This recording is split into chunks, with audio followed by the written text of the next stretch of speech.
ಪ್ರವಾಸ ಅಂತ ಏನಿಲ್ಲ, ಕೊಪ್ಪಳಕ್ಕೆ ಗವಿಸಿದ್ದೇಶ್ವರನ ಜಾತ್ರೆಗೆ ಬರೋದಕ್ಕೆ ಜನ್ಮಾಂತರದ ಪುಣ್ಯ ಬೇಕು.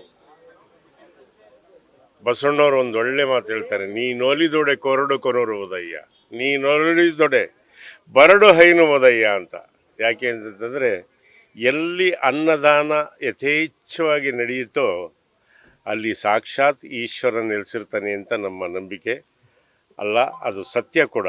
ಹಾಗಾಗಿ ಇದು ಈ ಜಾಗದಲ್ಲಿ ಅನ್ನದಾನ ನಡೀತಾ ಇದೆ ಅಂದರೆ ಯಾವ ಮಟ್ಟಕ್ಕೆ ನಡೀತಾ ಇದೆ ಅಂತಂದರೆ, ನಾನು ಪೂರ್ವದ ಕುಂಭಮೇಳ ನೋಡಿದ್ದೀನಿ.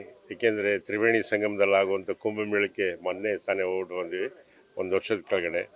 ಅದಾದಮೇಲೆ ದಕ್ಷಿಣದ ಕುಂಭಮೇಳಕ್ಕೂ ಇದಕ್ಕೂ ಏನು ವ್ಯತ್ಯಾಸ ಇಲ್ಲ. ಆ ಕುಂಭಮೇಳಕ್ಕೂ ಈ ಕೊಪ್ಪಳದ ಕುಂಭಮೇಳನೇ ಅಂತಲೇ ಹೇಳ್ಬೋದು ಇದನ್ನು. ಅಷ್ಟು ಜನ ಸೇರ್ತಾರೆ. ಅಷ್ಟು ಜನ ಸೇರಿಸೋದು ತುಂಬ ಕಷ್ಟ. ಅದೇನಿದ್ರೂ ಗವಿಯಪ್ಪನ ಒಂದು ತಪಸ್ಸಿನ ಫಲ, ಅದನ್ನು ನಾವು ಸ್ವೀಕಾರ ಮಾಡಬೇಕು, ಅದನ್ನು ನೋಡಿ ಅನುಭವಿಸ್ಬೇಕು ಹೇಳೋದಕ್ಕಿಂತ. ಫಸ್ಟ್ ಟೈಮಲ್ಲಿ ಅವ್ನು 100 ಸತಿ ಬಂದಿದ್ದೀನಿ, ನೀನು ನೋಡ್ತಾ ಇರೋದು ಇದೇ ಫಸ್ಟ್ ಟೈಮ್. ಜಾತ್ರೆ ಮಾತ್ರ ಫಸ್ಟ್ ಟೈಮ್. ಹೌದು, ಯಾಕೆಂದರೆ ಆಮೇಲೆ ನನ್ನ ವೈಯಕ್ತಿಕವಾಗಿ ಹೇಳೋದಾಯ್ತು ಅಂತಂದರೆ, ಒಂದು ವಿಶೇಷ ಏನಂದರೆ, ನಾನು ಎಲ್ಲೋದ್ರೂ ಸಹಿತ ನನ್ನ ಜೊತೆ ಎಲ್ಲೂ ಬರಲ್ಲ ನಮ್ಮ ಶ್ರೀಮತಿಯವರು. ಆದರೆ ನನ್ನ ಶ್ರೀಮತಿ ಕೊಪ್ಪಳದ ಜಾತ್ರೆಗೆ ಬಂತವಳೆ. ಯಾಕೆ ಅಂತಂದರೆ ಗವಿಸಿದ್ದೇಶ್ವರನ ಪರಮ ಭಕ್ತೆ. ಹಂಗಾಗಿ ಇಲ್ಲ, ನಾನು ಬಂದೇ ಬರ್ತೀನಿ, ಸರಿ ಬಾರಮ್ಮ ಅಂತ ಕರ್ಕೊಂಬಂದಿದ್ದೀನಿ. ಹಾಗಾಗಿ ನಿಮ್ಮೆಲ್ಲರ ಆಶೀರ್ವಾದ ಇರಲಿ. ಇವತ್ತು ನಾನು ಸಮಾರಂಭಕ್ಕೆ ಬಂದಿರೋದು ನನ್ನ ಪೂರ್ವಜನ್ಮದ ಪುಣ್ಯ. ನನ್ನ ಪುಣ್ಯ ಅಂತ ಹೇಳೋದಕ್ಕಿಂತಲೂ ಹೆಚ್ಚಾಗಿ ನನ್ನ ತಾಯಿ ತಂದೆ ಮಾಡಿರೋ ಪುಣ್ಯ ಅಂತ ತಿಳ್ಕೊಂಡಿದ್ದೀನಿ.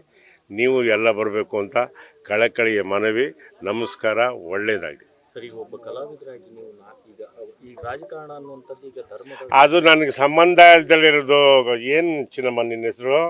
ಅದನ್ನ ನೀನು ಬೇರೆ ಯಾವನ್ನ ಕೇಳಬೇಕು. ನನ್ನ ಆರ್ಟಿಸ್ಟ್, ನಾನು ಕಲೆ.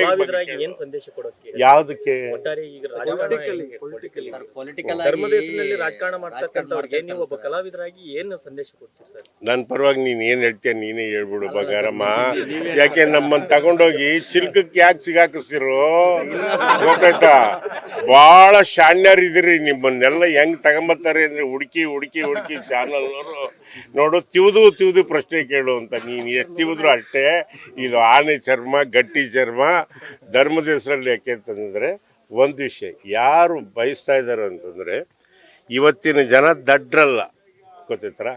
ಅನ್ನ ಕಲಸಿದ್ರೆ, ರೊಟ್ಟಿ ಬರೆದ್ರೆ ಬಾಯಿಗೆ ಹೋಗ್ತದೆ ಹೊರತು ಕಿವಿಗೆ ಹೋಗಬಾರ್ದು ಅನ್ನೋದನ್ನು ಮಾತ್ರ ಹೇಳ್ತೀನಿ.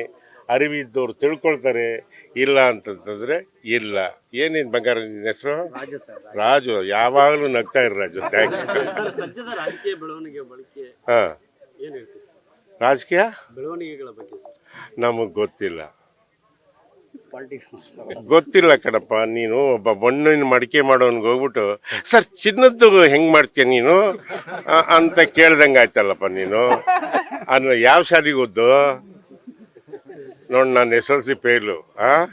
ಒಳ್ಳೆಯದು. Thank you.